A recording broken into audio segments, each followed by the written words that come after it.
أعوذ بالله من الشيطان الرجيم بسم الله الرحمن الرحيم ما جعل الله من بحيرة ولا سائبة ولا وسيلة ولا حام ولكن الذين كفروا يفترون على الله الكذب وأكثرهم لا يعقلون آمنت بالله صدق الله العظيم رب اشرح لي صدري ويسر لي أمري واحلل عقدة من لساني يفقهوا قولي۔ آج کا ہمارا درس قرآن سورہ المائدہ کی آیت نمبر 103 سے لے کر آیت نمبر 105 تک 3 آیات تجربات پر مشتمل ہے۔ ان 3 آیات تجربات میں اللہ رب العزت نے 3 اہم مضامین کو بیان کیا۔ پہلا مضمون یہ کہ کسی چیز کو حلال یا حرام کرنے کا اختیار اللہ رب العزت کے پاس ہے یا اس کے اذن سے حضور رحمت دو عالم صلی اللہ علیہ وسلم کے پاس ہے۔ ان کے علاوہ کوئی بھی شخص اللہ رب العزت کی کسی حلال کردہ چیز کو حرام نہیں کر سکتا اور حرام کردہ چیز کو حلال نہیں کر سکتا۔ مشرکین نے چند جانور اپنی مرضی سے اپنے گمان کے مطابق اپنے اوپر حرام کیے ہوئے تھے، تو ان کی مذمت کی گئی ہے کہ یہ جھوٹی باتیں کرتے ہیں، اللہ رب العزت نے انہیں حرام قرار نہیں دیا، یہ حلال ہے۔ دوسرا مضمون یہ ہے کہ اس بات کا ذکر فرمایا گیا کہ مشرکین یا گمراہ لوگ جب انہیں کہا جائے کہ تم اللہ اور اللہ کے رسول کی بات کی طرف آؤ، تو وہ آگے سے کہتے ہیں کہ ہمارے لیے ہمارے آباء و اجداد کا طریقہ ہی کافی ہے۔ تو اس کی مذمت کی گئی کہ تمہارے آباء و اجداد چاہے جاہل ہوں یا ہدایت یافتہ نہ ہوں، تب بھی تم انہیں کے پیچھے چلتے رہو گے۔ اس پہ سورہ بقرہ میں بھی تفصیلی گفتگو ہو چکی کہ آباء و اجداد اگر حق کے راستے پہ ہیں تو اس راستے پہ چلنا عین سعادت ہے، لیکن اگر وہ گمراہی کے راستے پہ ہیں تو اس پہ چلنا یہ غلط ہے، اور اس کی مذمت بیان ہوئی ہے۔ تیسرا مضمون یہ بیان ہوا کہ مسلمانوں کو دوسروں کے بارے میں فکر مند ہونا، جو گمراہی کے راستے پہ ہیں، کفر کے راستے پہ ہیں، شرک کے راستے پہ ہیں، یہ تو ضروری ہے، لیکن ان کی کوشش کے باوجود بھی کوئی رزلٹ نہیں نکل رہا تو ان کے لیے اس لحاظ سے فکر مند ہونے کی ضرورت نہیں ہے کہ اب اللہ رب العزت کی بارگاہ میں ہم سے پوچھو گی۔ مسلمان خود ہدایت پہ قائم ہے، امر بالمعروف ونہی عن المنکر کا فریضہ سر انجام دے رہے ہیں، تو جو لوگ ابھی گمراہی اور کفر پہ ہیں ان کے بارے میں اللہ رب العزت کی بارگاہ میں ان سے پوچھا نہیں جائے گا۔ تو ارشاد باری تعالیٰ ہے ما جعل اللہ، نہیں مقرر کیا اللہ تعالیٰ نے من بحیرہ ولا صائبۃ ورنہ صائبہ ولا وسیلہ ورنہ وسیلہ ولا حام اور نہ ہی حام کو، ولکن الذین کفروا، لیکن جنہوں نے کفر کیا، یفترون علی اللہ الکذب، وہ جھوٹی تہمت لگاتے ہیں اللہ پر، یفترون وہ تہمت لگاتے ہیں علی اللہ اللہ پر، الکذب جھوٹی، واکثرهم اور اکثر ان میں سے لا یعقلون کچھ سمجھتے ہی نہیں ہیں۔ وَإِذَا قِیلَ لَهُمْ جب کہا جاتا ہے انہیں تعالوا آؤ اِلیٰ مَا أَنزَلَ اللَّهُ اس کی طرف جو نازل کیا ہے اللہ تعالیٰ نے، وَإِلَى الرَّسُولِ اور آؤ اس کی طرف، اور آؤ رسول کی طرف، قالوا تو وہ کہتے ہیں حسبنا کافی ہے ہمیں، ما وجدنا جس پر پایا علیہ، ما وجدنا ہم نے پایا علیہ جس پر آباءنا اپنے باپ دادا کو، اولو کان آباؤہم اگرچہ ان کے باپ دادا لا یعلمون کچھ بھی نہ جانتے ہوں، لا یعلمون نہ جانتے ہوں شیئن کچھ بھی، ولا یہتدون اور نہ ہی وہ ہدایت یافتہ ہوں، یعنی اگر ان کے آباء و اجداد کچھ بھی نہ جانتے ہوں اور ہدایت یافتہ نہ ہوں تو تب بھی وہ ان کے پیچھے چلتے رہیں گے۔ یا ایھا الذین آمنوا اے ایمان والو، علیکم انفسکم اپنی جانوں کی فکر لازمی ہے، یعنی تمہارے اوپر اپنی جانوں کی فکر کرنا لازم ہے۔ لا یضرکم نہیں نقصان پہنچا سکے گا تمہیں من دل جو گمراہ ہوا، اذا اہتدیتم جب تم خود ہدایت یافتہ ہو، الی اللہ مرجعکم اللہ کی طرف ہی لوٹ کر جانا ہے تم کو، جمیعا تم سب نے، فینبئکم پھر وہ آگاہ کرے گا تمہیں بما کنتم تعملون جو تم کیا کرتے رہے، یعنی دنیا میں جو تم کرتے رہے جب اللہ کے پاس جاؤ گے تو اللہ رب العزت تمہیں ان سے آگاہ کر دے گا۔ اب یہ جانور تھے 4 قسم کے جنہیں مشرکین نے اپنے بتوں کے نام پہ چھوڑ کر یہ گمان کیا تھا کہ یہ اب ان کا گوشت کھانا، ان پہ سواری کرنا اور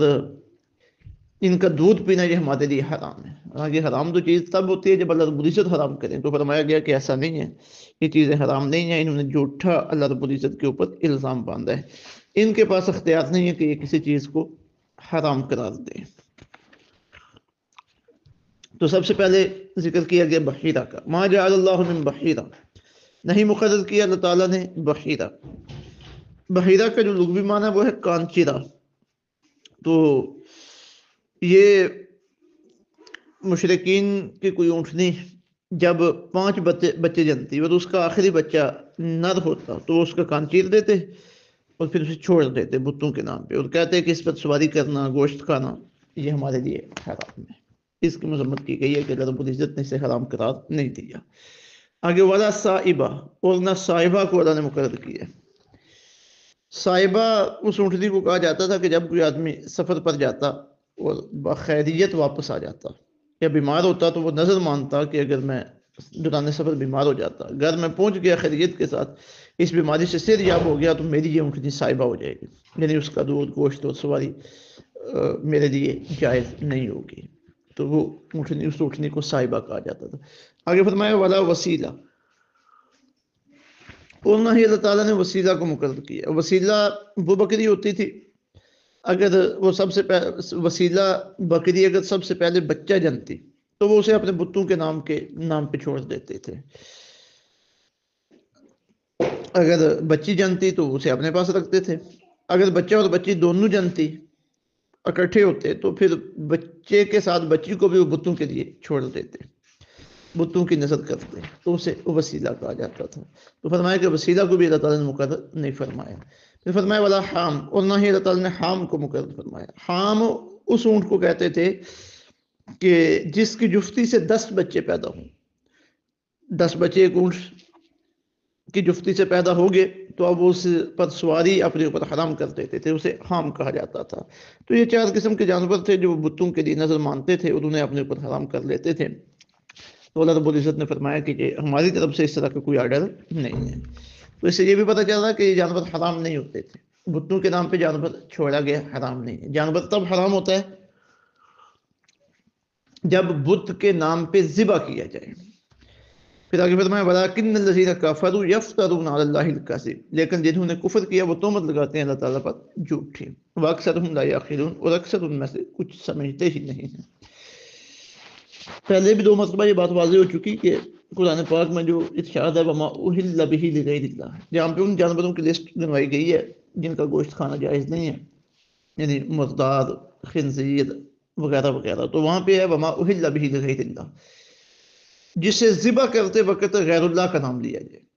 جانور بت کے نام پہ چھوڑا ہے، جس طرح یہ پیچھے 4 قسم کے جانور ہیں، لیکن ذبح کرتے وقت اللہ کا نام لیا گیا ہے، کیونکہ صرف بت کے نام پہ چھوڑنے سے جانور حرام نہیں ہوتا، ذبح کرتے وقت اللہ کی بجائے بت کا نام لیا گیا ہے، یا ذبح کرتے وقت اللہ کے علاوہ کسی اور ہستی کا نام لیا گیا، کسی نبی کا، کسی ولی کا، اللہ کا نام نہیں دیا گیا، تو وہ جانور حرام ہے۔ تو اس کا مطلب ہے کہ ذبح کے وقت، مفسرین نے یہی اس کا مطلب لکھا ہے۔ تو اب اس کی آڑ میں جو اصال ثواب کے لیے جانور چھوڑے جاتے ہیں کہ اس کا ثواب فلاں بزرگ کو پہنچے گا، جب لوگ کھائیں گے فلاں کو پہنچے گا، فلاں کو پہنچے گا، تو صرف نام آنے پہ جو لوگ کہتے ہیں کہ جانور حرام ہو گیا، ایسا نہیں ہے، یہ باتیں مان کر لیتے ہیں۔ تو فرمایا وَأَكْثَرُهُمْ لَا يَعْقِلُونَ، اکثر ان میں سے کچھ سمجھتے ہی نہیں ہیں۔ وَإِذَا قِيلَ لَهُمْ تَعَالُوا إِلَىٰ مَا أَنزَلَ اللَّهُ، جب کہا جاتا ہے انہیں کہ آؤ اس کی طرف جو نازل کیا اللہ نے، وَإِلَى الرَّسُولِ، اور اس کی طرف اور رسول اللہ صلی اللہ علیہ وسلم کی طرف آؤ، قالوا، تو کہتے ہیں حسبنا ما وجدنا علیہ آبانا، ہمیں کافی ہے جس پر ہم نے اپنے باپ دادا کو پایا ہے۔ اولو کان آباؤہم لا یعلمون شیئا، اگرچہ ان کے باپ دادا کچھ بھی نہ جانتے ہوں، ولا یہتدون، اور نہ ہی وہ ہدایت یافتہ ہوں۔ مطلب یہ کہ اگر ان کے باپ دادا گمراہ ہوں، ہدایت پہ ہوں، جاہل ہوں، تو کیا پھر بھی ان کے پیچھے چلیں گے؟ تو اگر گمراہ باپ دادا کے پیچھے چلنا ہے تو کیا ان کے پاس اپنی عقل نہیں ہے؟ کیا یہ اللہ اور اللہ کے رسول صلی اللہ علیہ وسلم کے احکامات اور فرامین کی طرف توجہ نہیں دیتے؟ اب اس طرح کی آیات تجربات پڑھ کے کچھ لوگ ائمہ مجتہدین، اولیاء کاملین، ان کی تقلید کرنے اور ان کے پیچھے چلنے، اس کی بھی مذمت کرتے ہیں۔ ایسا نہیں ہے، ائمہ مجتہدین اللہ اور اللہ کے رسول صلی اللہ علیہ وسلم کے احکامات کو واضح کرنے والے ہیں، اولیاء، اولیاء کاملین، صالحین، یہ اللہ تعالیٰ اور رسول اللہ صلی اللہ علیہ وسلم کے احکامات کا عملی نمونہ ہے۔ ان کے پیچھے چلنا، ان کی بات ماننا در حقیقت اللہ اور اللہ کے رسول صلی اللہ علیہ وسلم کے احکامات کو ماننا ہے۔ پھر آگے فرمایا یا ایھا الذین آمنوا، اے ایمان والو، علیکم انفسکم، اپنی جانوں کا فکر لازمی ہے، یعنی تم اپنی جانوں کا فکر کرو۔ لا یضرکم، نہیں نقصان پہنچائے گا تمہیں، من ضل اذا اهتدیتم، جو گمراہ ہوا جب تم ہدایت یافتہ ہو۔ یعنی مطلب یہ کہ تم ہدایت کے راستے پہ ہو اور اس فکر میں بھی ہو کہ لوگ ہدایت کے راستے پہ آ جائیں، اپنی کوشش جاری رکھو۔ تم نے کوشش کی ہے، اگر لوگوں پہ اس کا اثر نہیں ہو رہا تو اب تمہارے ذمہ کوئی بات لازم نہیں ہے کہ تم سے پوچھو گے۔ ہاں اگر تم نہ محنت کرو، کوشش نہ کرو تو تب تم سے پوچھو گے۔ اس آیت طیبہ سے کچھ لوگوں نے دور صحابہ میں یہ سمجھا تھا کہ ہم خود نیکوکار بن جائیں، خود اعمال صالحہ کریں، خود دین کے اوپر چلیں، کسی دوسرے کی فکر نہ کریں کہ وہ جس بھی راستے پہ چل رہا ہے اسے چلنے دیں۔ جس طرح کہ ہمارے یہاں کہا جاتا ہے کہ کسی کو کچھ نہ کہو، اپنی اپنی جگہ پہ ہر بندہ جو جہاں پہ لگا ہوا وہ ٹھیک ہے۔ تو حضرت سیدنا صدیق اکبر رضی اللہ تعالیٰ عنہ تک یہ بات پہنچی کہ لوگوں نے امر بالمعروف و نہی عن المنکر سے سبق دوشی اختیار کرنا شروع کر دی اس آیت تجربہ کی بنیاد پہ کہ تمہارے ذمہ تمہاری اپنی ذات ہے۔ تو آپ نے خود ایک دن خطبہ ارشاد فرمایا، تو حمد و ثنا کے بعد ارشاد فرمایا کہ تم نے یہ آیت علیکم انفسکم، اس کا غلط مفہوم تم اپنے ذہن میں رکھتے ہو۔ کیا تم نے آقا علیہ السلام کو یہ فرماتے ہوئے نہیں سنا کہ ان الناس اذا رأوا المنکر، جب لوگ برائی کو دیکھیں، ولم یغیروہ، پھر اس کو درست نہ کریں، یوشکوا ان اللہ عز وجل ان یعمہم بعقابہ، کہ کوئی بعید نہیں کہ اللہ تعالیٰ سب کو اپنے عذاب کی گرفت میں دے دے۔ مطلب یہ کہ اس آیت تجربہ کا یہ مطلب ہرگز نہیں ہے کہ بندہ اپنی فکر کرے اور امر بالمعروف و نہی عن المنکر چھوڑ دے، بلکہ مطلب یہ ہے کہ اپنی فکر بھی کرنی ہے اور ساتھ دوسروں کی فکر بھی کرنی ہے۔ ہاں یہ فکر نہیں کرنی کہ اگر دوسروں کے اوپر میری محنت کا اثر نہ ہوا تو اللہ تعالیٰ مجھ سے پوچھے گا، نہیں، آپ نے محنت کر کے اپنی ذمہ داری ادا کر دی، محنت کرتے رہیں، اگر اثر نہ ہوا تو اللہ رب العزت آپ سے یہ بات نہیں پوچھے گا، اس کے جواب دے وہ ہوں گے۔ الی اللہ مرجعکم جمیعا، اللہ ہی کی طرف لوٹ کر جانا ہے تم سب نے، فینبئکم بما کنتم تعملون،